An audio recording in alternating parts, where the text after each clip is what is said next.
Imagine stepping out of your home on a quiet Saturday morning just to take out the trash. Simple, right? But instead of peace, you find 3 people in your driveway. 2 men in fake police vests. And your HOA president ready to have you arrested over grass height and noise complaints. Now, imagine their faces when they realize who you really are. This is the true story of how an FBI agent's morning routine turned into the downfall of a neighborhood tyrant. And every single second was caught on camera. You know those mornings when everything feels perfectly ordinary? The kind where you're thinking about nothing more complicated than whether you remembered to take the trash out? That's exactly the kind of morning Darius Holt was having. It was a Saturday in Maplewood, Texas. One of those quiet suburban neighborhoods where everyone knows everyone, where kids ride bikes down the street, where the biggest drama is usually about whose dog got loose again. Darius stepped out of his single-story brick home, the kind of house he'd worked hard to afford, the kind of place where he thought he could finally just breathe. He was thinking about trash. Can you imagine that? Just trash. Maybe what he'd have for breakfast. Simple things. Normal things. But when Darius looked up, his morning shattered into something else entirely. There, at the edge of his driveway, stood 3 people. And immediately, something in Darius's gut twisted. Because Darius wasn't just any homeowner. His training, his years of experience had taught him to read situations in seconds. And this situation? Everything about it screamed wrong. 2 men dressed in black tactical-style vests. The vests had patches on them that said community enforcement. Sounds official, right? Except Darius could see the cheap quality from where he stood. Scuffed boots. Straps hanging loose like they'd been bought at a costume shop. These men were trying too hard, moving with the kind of rehearsed confidence that comes from watching too many cop shows, not from actual training. And standing between them, like a general commanding her troops, was Linda Bradshaw, the HOA president. Now, let me tell you about Linda. She was the kind of person who'd built a little empire out of a homeowners association. You know the type, the kind who measures your grass with a ruler, who sends violation notices if your mailbox is the wrong shade of beige, who acts like a crown sits on her head instead of a title that just means she volunteers to send angry emails. Linda didn't waste time with pleasantries. Darius, she said, her voice cold and clipped, "We need to talk." The taller of the 2 men stepped forward. He had a shaved head, mirrored sunglasses that looked straight out of a bad action movie, and he carried himself like he thought he was somebody important. "We're from community enforcement," he announced, and there was this edge to his voice, this attempt at authority that rang hollow. "We're going to need to detain you for violations of neighborhood regulations until the police arrive." Let those words sink in for a moment. Detain. Arrest. Over neighborhood regulations. Darius felt his jaw tighten, but his face stayed calm. Years of training will do that to you. Teach you to stay cool when everything inside you is calculating, assessing, preparing. "Detain me," he repeated slowly. "On my own property?" The second man, shorter, broad-shouldered, with a scruffy beard that probably made him feel tough, pulled out a folded piece of paper. He made a big show of unfolding it, like he was serving a warrant instead of reading off someone's homework. Property code violations he read off. Noncompliance with HOA orders. Unauthorized driveway modifications. Hosting loud gatherings that disturb the peace. Darius almost laughed. Almost. Because these weren't crimes. These weren't even real problems. These were the kind of petty complaints that Linda had been building up for months, the kind of notices that showed up in his mailbox with increasing frequency, each one more ridiculous than the last. "So, let me understand this clearly," Darius said, his voice quiet but carrying weight. "You believe these violations, whatever they are, give you the right to walk onto my property and physically restrain me?" The tall man, the one in the mirrored sunglasses, squared his shoulders. "We can make this harder if you want, or you can comply peacefully, and we'll sort this out when the real officers arrive." And there it was. The threat, the implication of force. Darius took a breath. Then he delivered his first reality check of the morning. There's no such thing as community enforcement, he said clearly. You're not wearing real badges. You have no authority here. And right now, both of you are trespassing on my property. You could see it hit them. That flicker of uncertainty. The bearded one glanced at his partner. The tall one's jaw clenched behind those ridiculous sunglasses. But Linda stepped forward like she owned the ground beneath her feet. The HOA has every right to maintain standards in this neighborhood, she said, her voice rising. We exist to keep this place safe and respectable for everyone. We can't just let people like you. She stopped, caught herself mid-sentence. But it was too late. People like me? Darius repeated, and now there was steel in his voice. Finish that thought, Linda. Carefully. The air changed. You could feel it, that moment when everyone realizes what's really happening here. This wasn't about code violations. This wasn't about his driveway or his gatherings. This was about something uglier. Something that had been hiding beneath the surface of every violation notice, every complaint, every cold interaction with a woman who'd made herself queen of this little kingdom. And that's when Darius noticed the curtains moving in windows up and down the street. Neighbors emerging onto porches. Phones appearing, cameras pointing. Because in this day and age, nothing stays hidden. Every moment gets captured. Every word gets recorded. A teenage kid, couldn't have been more than 16, came jogging up from down the street. Holy crap, he said, phone held high. I'm streaming this live right now. 3,000 people watching. The tall man in the tactical vest turned toward the kid, and for just a second, something dangerous flashed across his face.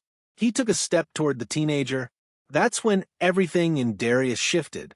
He moved smoothly, positioning himself directly between the fake enforcer and the kid.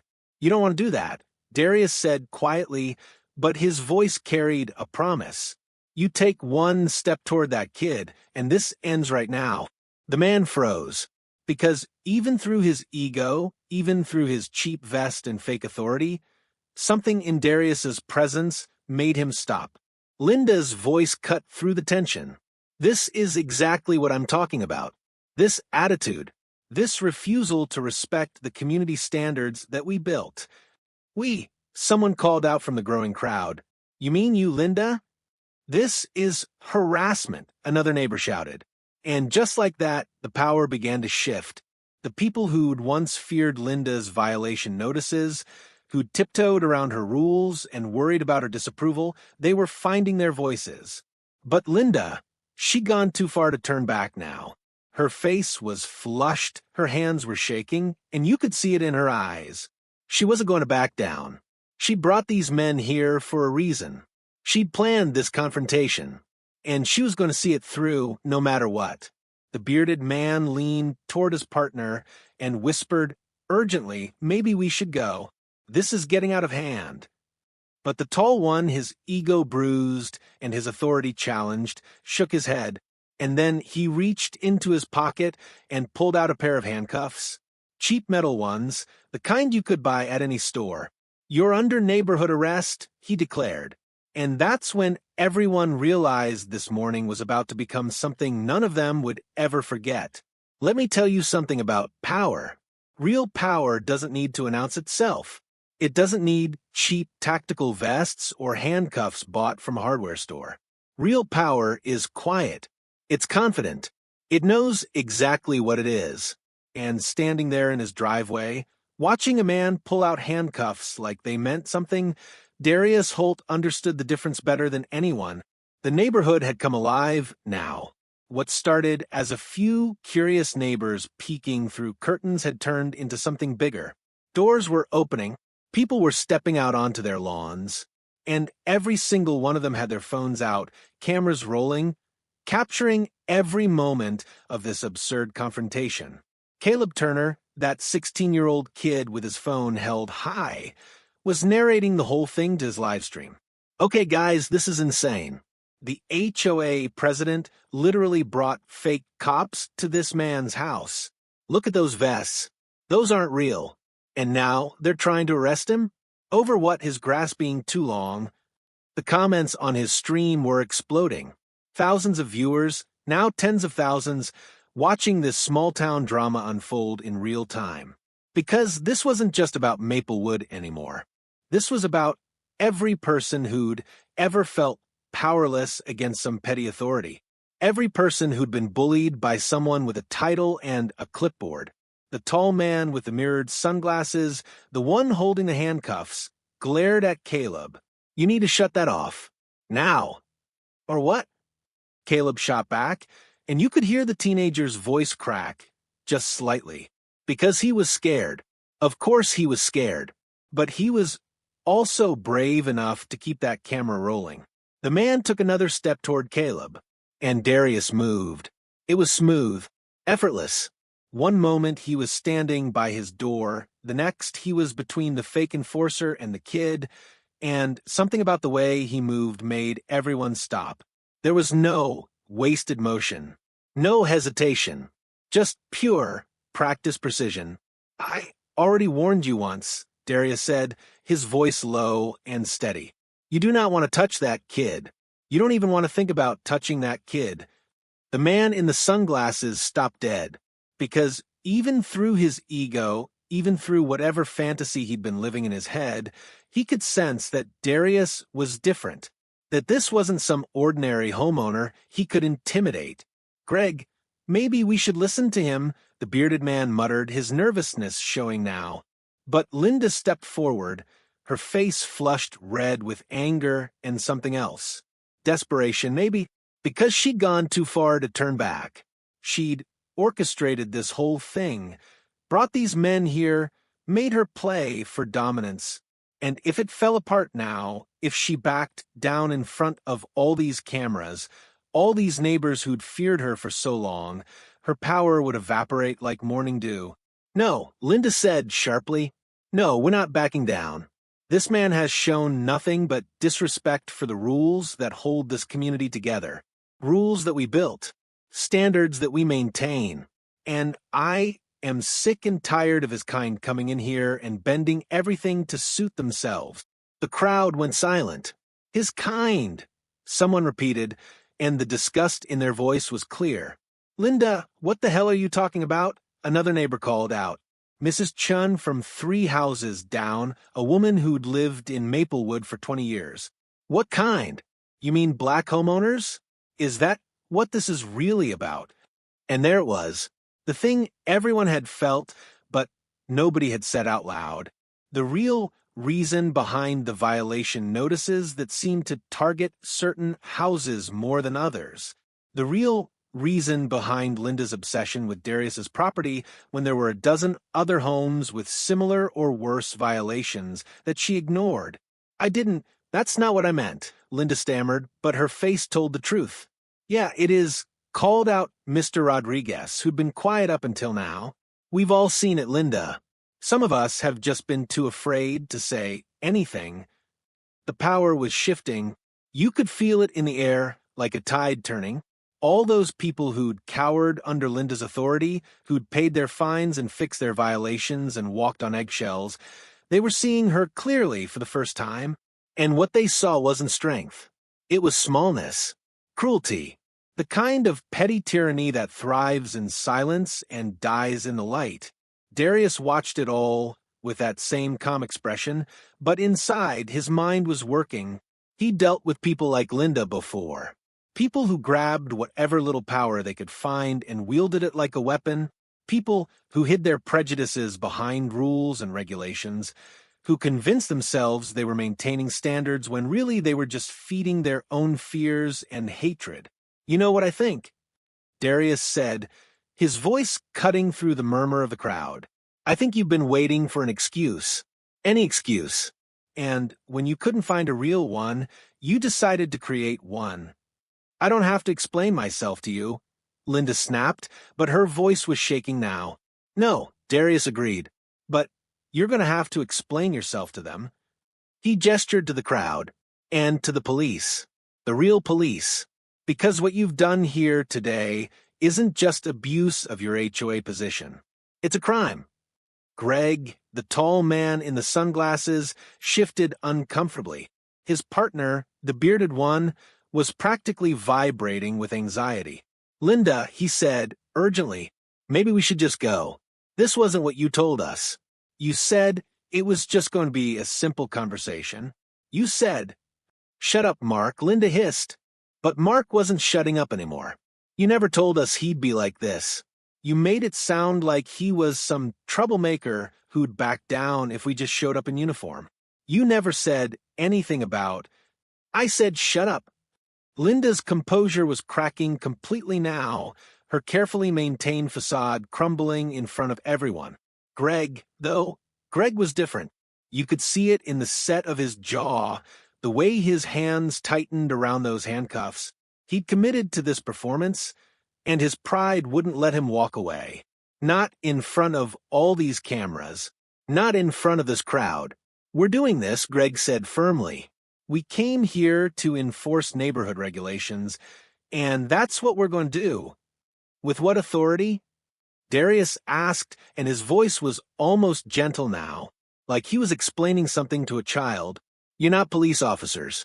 You're not security guards. You're not even real HOA enforcement, because that's not a thing that exists. You're two guys in costume vests that Linda hired to intimidate me. We have the authority given to us by the Homeowners Association. No, Darius interrupted. You don't. HOAs can fine homeowners. They can put liens on properties through legal channels. What they cannot do is detain people. What they cannot do is impersonate law enforcement. And what they absolutely cannot do is what you're about to try. Greg's face darkened. You think you're smart? You think you can just talk your way out of this? I think, Darius said slowly, that if you put those handcuffs on me, you'll be committing several crimes. Felony impersonation of a peace officer. Unlawful restraint, which in Texas can carry up to a year in jail. Assault if you touch me. And every second of it will be recorded by dozens of cameras and watched by thousands of people. Mark grabbed his partner's arm. Greg, listen to him. This is crazy. We need to leave. Now. But Linda moved closer to Greg, her voice low and urgent. Don't let him intimidate you. He's all talk. Do your job. And that was the moment when everything balanced on a knife's edge, when three people had to make a choice that would determine the rest of their lives. The crowd held its breath. Caleb's live stream viewer count hit 50,000. And Greg, his pride wounded and his judgment clouded by ego and Linda's poisonous encouragement, made his choice. He stepped forward, those cheap handcuffs raised, and reached for Darius's wrist. You're under neighborhood arrest, he declared one final time. And Darius, his voice carrying a weight that made everyone shiver, responded with 5 words that would change everything. No, you've just made a mistake. What happened next took less than 3 seconds, but every person watching would remember it for the rest of their lives. 3 seconds. That's all it took. Greg lunged forward, those cheap handcuffs gleaming in the Texas sun, reaching for Darius's wrist with all the confidence of a man who'd never faced real consequences in his life. And then Darius moved. It wasn't like the movies. There was no dramatic music, no slow motion. It was just fast, brutally, efficiently fast. One moment Greg was reaching forward, the next he was face down on the concrete driveway, his arm twisted behind his back, and those handcuffs he'd been so eager to use were clicking shut on his own wrists. The crowd gasped. Someone screamed. Caleb's phone nearly dropped from his shaking hands, but he kept it trained on the scene, his voice breaking as he narrated to his viewers. Did you guys see that? 50,000 people had seen it. And the number was climbing. Greg thrashed, his face pressed against Darius's driveway, his sunglasses knocked askew. Get off me. You can't, this is assault. Mark, help me. But Mark wasn't moving. Mark had his hands up, backing away slowly, his eyes wide with the kind of fear that comes from suddenly understanding how badly you've messed up. "I'm not touching anything," he said quickly. "I'm done. I'm out." Darius kept Greg pinned with minimal effort, one knee pressed precisely on his back, speaking in that same calm voice that had never once risen throughout this entire confrontation. "You were warned. Multiple times. You chose to ignore those warnings." "Linda," Greg shouted desperately, "tell him to let me go. You hired us. Tell him." And that's when Mark, panic fully setting in, said the words that made everything click into place. "She never told us," he blurted out. "Linda, you never told us he was in law enforcement. You said he was just some homeowner, some troublemaker, who needed to be scared straight." The silence that followed was deafening. Every eye turned to Darius. Because that changed things, didn't it? That changed everything. Darius took a slow breath. Then, keeping Greg secured with one hand, he reached into his back pocket with the other. The crowd leaned in, phones capturing every moment. Even Linda, her face drained of color, couldn't look away. What Darius pulled out was a worn leather wallet, the kind that gets carried every single day, that molds to the shape of your pocket, that bears the weight of responsibility and authority. He flipped it open, and there it was, gold and gleaming in the morning light, catching the glare from dozens of phone cameras, impossible to miss and impossible to fake. "An FBI badge? I'm Special Agent Darius Holt," he said clearly, his voice carrying across the stunned crowd. "Federal Bureau of Investigation." If you've ever heard the phrase, "you could hear a pin drop," this was that moment. The entire neighborhood went silent. Not a word, not a sound, just the distant hum of traffic and the soft buzz of Caleb's live stream exploding with comments. Linda's face went from pale to gray. Her mouth opened and closed, no sound coming out. Because the full weight of what she'd done was hitting her now. She hadn't just harassed a homeowner. She hadn't just orchestrated some petty HOA power play. She'd brought fake law enforcement to intimidate actual law enforcement. She'd staged a fake arrest of a federal agent. And she'd done it all on camera, in front of thousands of witnesses, driven by prejudice so obvious that even the men she'd hired could see it. "Oh my God," someone in the crowd whispered. "She's done," another voice said. "She's completely done." Mark had his hands on his head now, pacing in tight circles. "I didn't know. I swear to God, I didn't know. She paid us $200 each to come here in these vests and back her up. She said you were causing trouble, that you needed to be taught respect. She never said, she never mentioned." "Mark, shut up." Linda finally found her voice, shrill and desperate. "Don't say another word." But Mark was way past listening to Linda.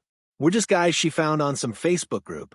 We do security theater for events, scare off teenagers from construction sites, that kind of thing. We've never impersonated real cops. We've never tried to arrest anyone. This was supposed to be easy money." Sirens wailed in the distance, getting closer. Someone had called the real police, and they were coming.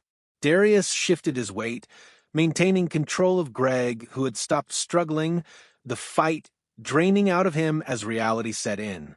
"When the officers arrive," Darius said calmly, "here's what they're going to see. 2 men impersonating law enforcement officers, trespassing on private property, attempted unlawful restraint of a federal agent, assault, all of it captured on multiple cameras by dozens of witnesses, streamed live to tens of thousands of people." He looked at Linda, and his eyes were hard. "And they're going to see who orchestrated all of it." 3 police cruisers pulled up, lights flashing. Real officers stepped out, real badges on their belts, real authority in their bearing. The contrast between them and Greg and Mark couldn't have been more obvious. Darius stood, keeping Greg's handcuffed hand secure, and raised his other hand, showing his badge to the approaching officers. "Special Agent Darius Holt, FBI," he identified himself professionally. "I need to report multiple crimes that just occurred on my property. The lead officer, a veteran with gray at his temples and sharp eyes that had seen everything, took in the scene in seconds. The man on the ground in handcuffs, the fake tactical vests, the crowd of neighbors with their phones out, the teenagers still live streaming, and Darius, standing calm and professional with his FBI credentials clearly displayed. Agent Holt, the officer said with a nod of respect, "Walk me through what happened here." And Darius did, clearly, concisely, in the kind of precise language that comes from writing countless reports. The attempted impersonation, the fake detention, the threats, the assault, every crime laid out in perfect detail, while Greg stayed cuffed on the ground and Mark stood with his hands still raised, cooperating fully. When Darius finished, the officer turned to Linda. "Ma'am, did you hire these men to act as law enforcement officers?" Linda's mouth opened and closed. Her carefully constructed power, her whole identity as the neighborhood authority, was crumbling in real time. I was trying to maintain order," she stammered weakly. "The HOA has a responsibility to—" "Did you hire them to impersonate officers and attempt to detain this man?" The officer repeated, his voice harder now. "I just wanted— people need to follow the rules. We have standards in this neighborhood. We can't just let people come in and—" "Ma'am, I'm going to need a yes or no answer." The crowd watched. 50,000 live stream viewers watched. And Linda, cornered and exposed, finally nodded. "Yes, but I didn't know he was." "You didn't know he was FBI," Darius finished for her, his voice cutting. "But you knew he was your neighbor. You knew he was a homeowner with rights. And you staged a fake arrest to intimidate him anyway, because you didn't like who he was." Mrs. Chen's voice rang out from the crowd. "Tell them about the people like you comment, Darius. Tell them what she really said." The officer's expression darkened. He looked at Linda, really looked at her, and you could see him understanding the full picture. This wasn't just about fake cops and overzealous HOA enforcement. This was about discrimination dressed up in the language of community standards. "Ma'am, you're going to need to come with us," the officer said. "You can't arrest me." Linda's voice rose to a near shriek. "I'm the HOA president. I was trying to protect this neighborhood. I have authority here." The officer's response was quiet but devastating. "Your title doesn't put you above the law, ma'am." And that was it. That was the moment the queen fell from her throne. Additional officers took control of Greg and Mark. Greg was already in custody, facing the most serious charges. Mark, cooperating fully and practically crying as he explained everything Linda had told them, would likely face lesser charges. But both of them were done. As for Linda, as the officer guided her toward the patrol car, her hands cuffed behind her back, something amazing happened. The neighbors who had once feared her, who had tiptoed around her rules and dreaded her violation notices, who had watched her lord her petty power over them for years, they turned their backs. Not in anger, not in celebration, just dismissal. The kind of quiet rejection that says, "You don't matter anymore." Caleb finally lowered his phone, his hands shaking. "Did that really just happen?" he asked, his young voice full of disbelief. Darius walked over to him and put a gentle hand on his shoulder. "You did good, keeping that camera rolling. That took courage." "I was scared," Caleb admitted. "Being brave doesn't mean not being scared," Darius told him. "It means being scared and doing the right thing anyway." As the patrol cars pulled away, neighbors began approaching Darius, apologizing for not speaking up sooner, thanking him for standing his ground, sharing their own stories of Linda's harassment, her subtle discrimination, her abuse of power. Mr. Rodriguez shook his hand firmly. "You know what the saddest part is? All she had to do was treat people with basic respect. That's it. That's all anyone wanted." Mrs. Chin nodded. "Power corrupts, but small power corrupts absolutely." The crowd eventually dispersed, neighbors returning to their homes, the excitement fading into the kind of exhaustion that follows intense drama. Caleb's live stream ended with over 100,000 viewers, the video already going viral across social media. And Darius? Darius finally took out his trash, because that's all he'd wanted to do that morning. Take out the trash. Have a quiet Saturday. Live his life in peace in the home he'd worked hard to afford in the neighborhood where he'd hoped to belong. Instead, he'd been forced to defend his basic human dignity against someone who'd weaponized her tiny sliver of power in service of prejudice and hate. But here's the thing about bullies who hide behind authority. Here's the thing about petty tyrants who mistake fear for respect. Here's the thing about people who think their position puts them above accountability. Eventually, inevitably, they meet someone who knows better. Someone who understands that real authority doesn't need to announce itself. Someone who carries actual power with quiet confidence instead of loud intimidation. Linda had spent years building her little empire on fear. But fear only works until someone stands firm. And once one person stands, others find the courage to stand with them. That morning in Maplewood, Texas, a community rediscovered something it had forgotten. That power belongs to the people, not to those who claim to speak for them. That authority without accountability is just tyranny in a suit. That no title, no position, no badge, real or fake, gives anyone the right to treat another human being as less than. The story spread, not just through Caleb's viral video, but through news articles, social media posts, neighborhood meetings where other communities looked at their own HOAs with new eyes. Linda Bradshaw became a cautionary tale, a reminder of what happens when small power meets big consequences. As for Darius, he went back to his life, back to his work, protecting his country, back to his home in the neighborhood that was slowly becoming the community it should have been all along. And every time he took out his trash on a Saturday morning, he smiled, because some mornings do turn out to be perfectly ordinary after all. You just have to be willing to stand your ground when they're not. Remember this story. Share it, because somewhere right now, someone is facing their own Linda Bradshaw. Someone is being told they don't belong, that they don't fit the standards, that they need to know their place. And maybe, just maybe, your reminder that justice exists will be what helps them stand firm, because in the end, abuse of power always meets its reckoning. Always.